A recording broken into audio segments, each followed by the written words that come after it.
Hey hey, thought I died? Well, no, I have returned more alive than ever, and I'm ready to supply more people with more content not worth watching. More so even, I have gained a voice and forgot how to make videos, so it'll take me a few to readjust. Now, the last 8 months have been quite a hiatus, in which I have gone to Bulgaria of all places, got addicted to chatting on internet, learned about making VTuber models, lost my drawing skills, regained my drawing skills, grinded 1600 hours of WarThunder making it 2000 total, and completed a couple of really good games. Whew. Of course, chances are the algorithm has completely collapsed my channel, which means I have quite some work to do, but hey, if you're one of those 262 subscribers that have been here before my disappearance, thank you. Especially Kalpa Commissari, for no particular reason except occasionally leaving a comment pushing me further to make a vid because I'm embarrassed to have just left my channel to die. Now, the little beginning yapping session is over, and it is time to tell the tale of the STA tank. It all started in the beginning of summer. I finished with the French tech tree and decided to grind Japan as my next. Lo and behold, at 6.7 I was met with a strange machine, a seemingly Pershing type tank with paper armor, powerful engine, strangely white tracks, squished as if hit on the head with a brick, so much so that the barrel has to raise when aiming over the engine block. Of course I wondered, where did this creatura come from? Well, Japan of course, but more like... what is, or rather, what are the STA tank prototypes? How it came to life, and what were its main goals? And of course, how does the damn outloader work on the ST3? Like, seriously, I cannot find any info on that thing.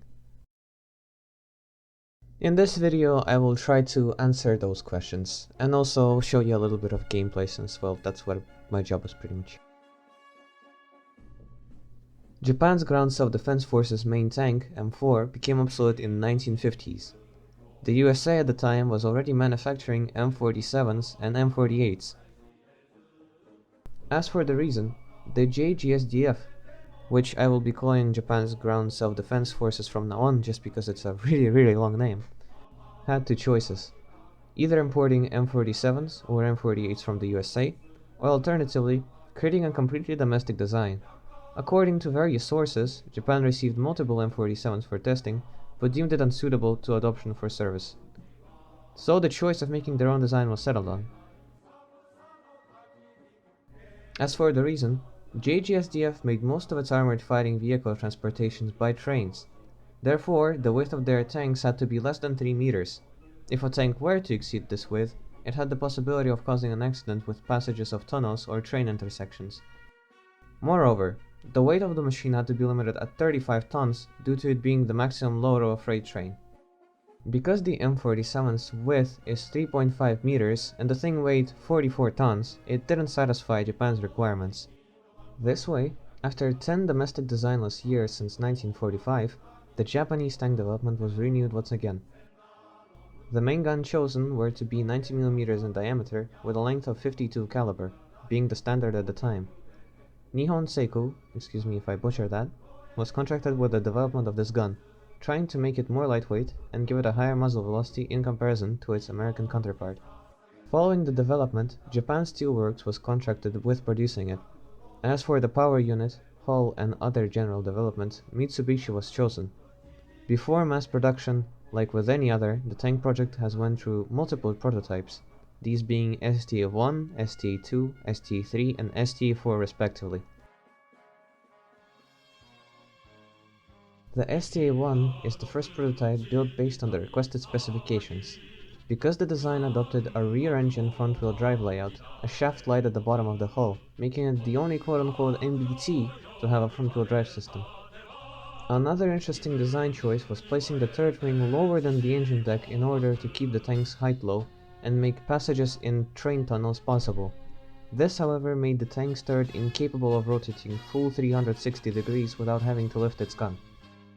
Next, the STA-2, which was entirely based off of its predecessor, the STA-1, had its hull shortened and the upper hull flattened, unmaking the silly turret position.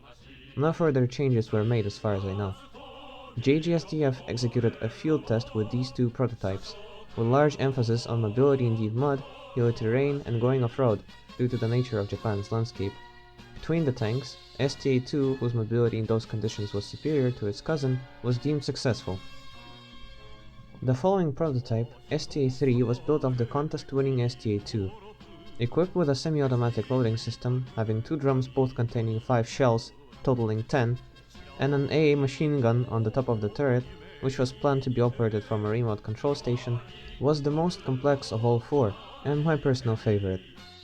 However, due to its unreliability and the cost exceeding limits, it was deemed unsuitable and gave way for the final prototype. STA-4 is the prototype nearest to the manufactured tank. Most of overly expensive and unreliable STA-3 parts were changed for their manual counterparts, returning the manual loading and a manually operated commander machine gun. After successful testing and trials, manufacturing began in 1962, making the development period last 8 years. Ultimately, 560 Type 61s were made from 1962 to 1973. Improvements didn't stop on the tank after 1962 though. Improved tanks received the name Type 67B, and as of year 1975 every single Type 61 was modernized. It also came to have 2 alternative versions. The Type 67 bridge layer, which there exists only 4 of, which one is a prototype and the other 3 are production variants, and Type 70 ARV, which there is only 5 of, and once again, 1 a prototype and 4 production variants.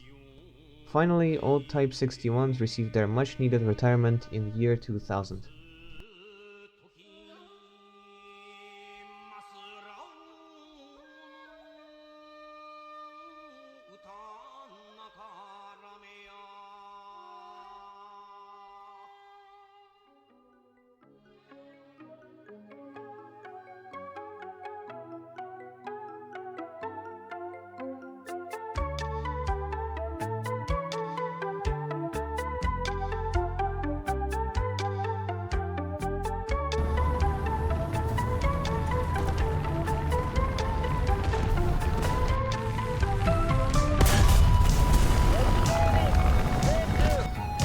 Color as loaders than any other profession come in the on. tank.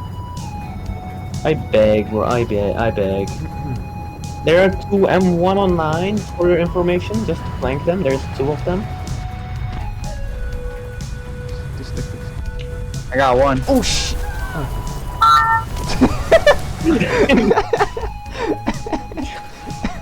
Holy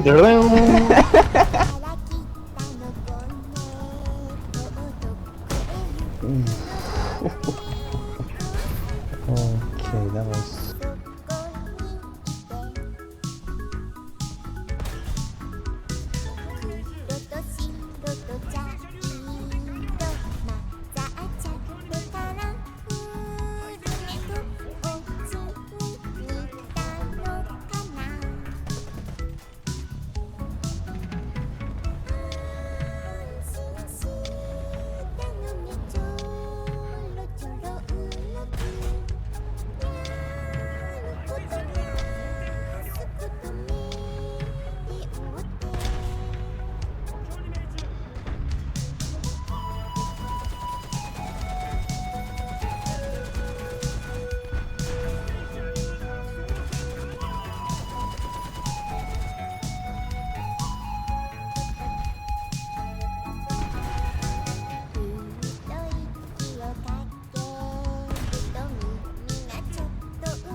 Yeah, it's frontally. I'm alive though.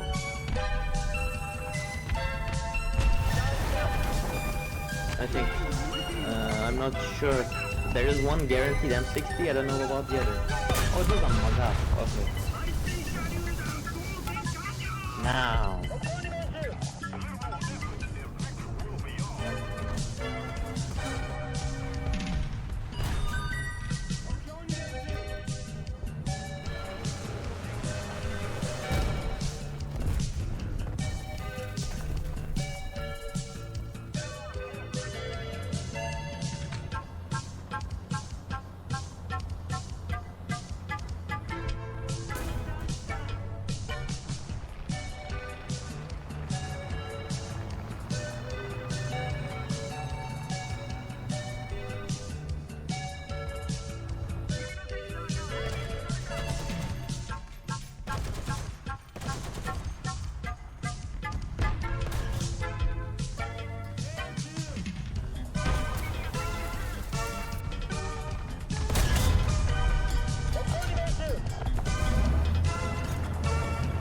Run!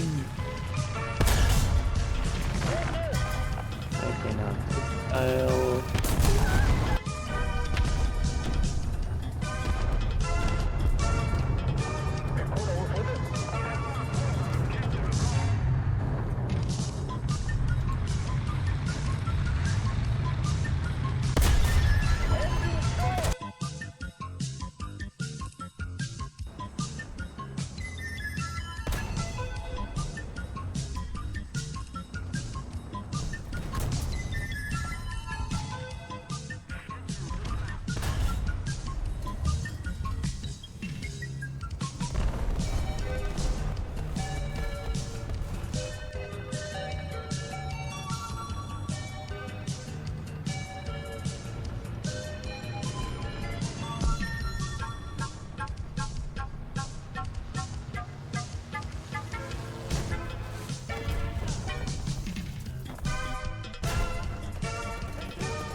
This freaky beat sounds so. I know this in a way, but I don't know it's. I don't. Oh fuck! Oh come on! This I is a thought I was classic. saying for a second. Okay, everyone Russian now hates you. Congratulations. But also this is. Okay. I apologize. I They- apologize for they offending my made a- Russian They made a good remix. I'm dead.